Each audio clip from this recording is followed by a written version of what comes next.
So then there comes another call corporately. And it was prophesied in Amos. And it's a repeated prophecy that is extended all the way through the book of Revelation. And it is this verse right here in Acts.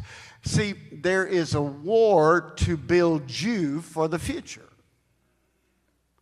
And that war is, after these things, I will return. I will rebuild the tent of David, which has fallen. I will rebuild its ruins, and I will restore it. That's what this year is about. A divine recovery in this generation of the tabernacle of David. Now, I want that taken back to Rochester. I want that taken back to New York, back to Massachusetts, back to Delaware. Well, I'm coming to New Jersey. We'll do something with it in New Jersey. And see, that got repeated again in Acts, and the whole book of Revelation is about the future rebuilding of that in the midst of the warfare that we will encounter. You know, if you just read that book and don't try to understand it, God will bless you. That's what it says. Quit trying to understand every dynamic of it. Just read the book, read it out loud, and let the blessings of God start working with you in it. Quit trying to dispensationalize it, or you'll get all messed up with it.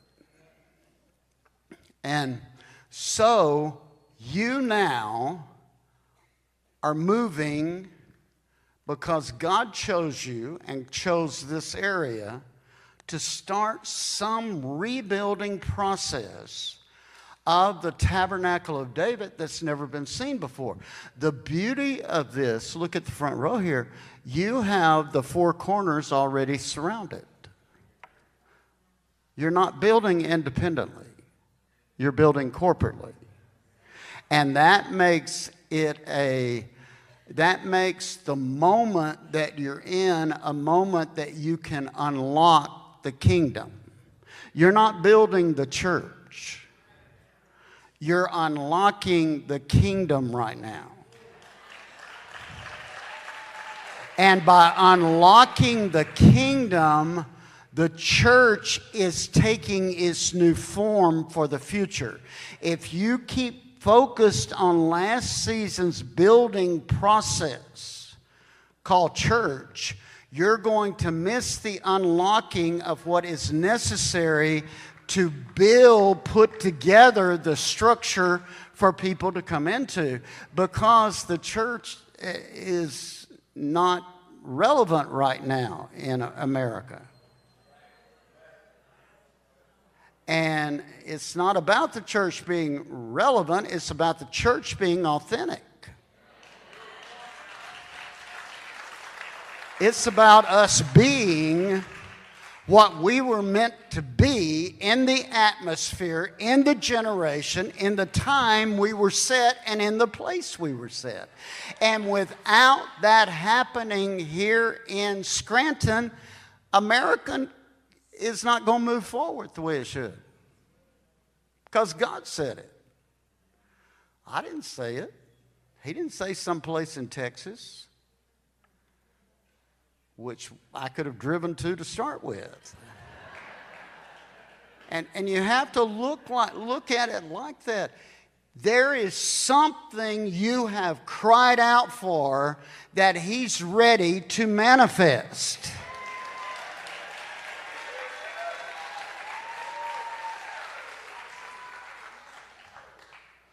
Now, that's why Judah has to go first in the building process. So, Jamie, you and the team come on up and get in your place. Now, with that, we build by worshiping, speaking, warring, watching, working, and ruling. Build is putting some order into a stack of revelation that's been given so people can begin to see its form. And I did see one thing about Scranton. Nails came from Scranton.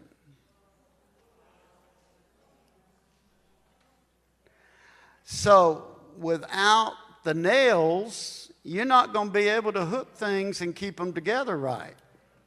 So Scranton has some major role in putting together what needs to be put together for the future.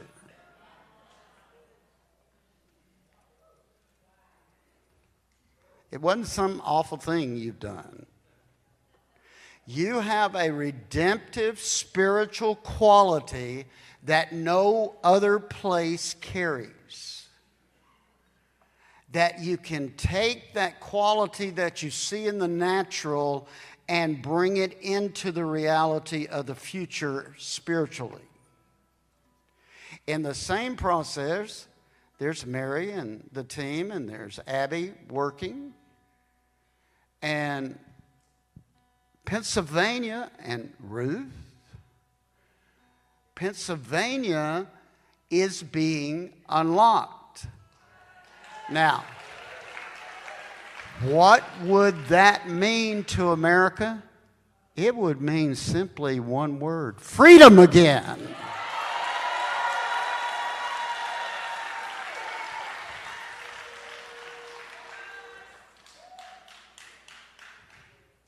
Because that's what this land carries.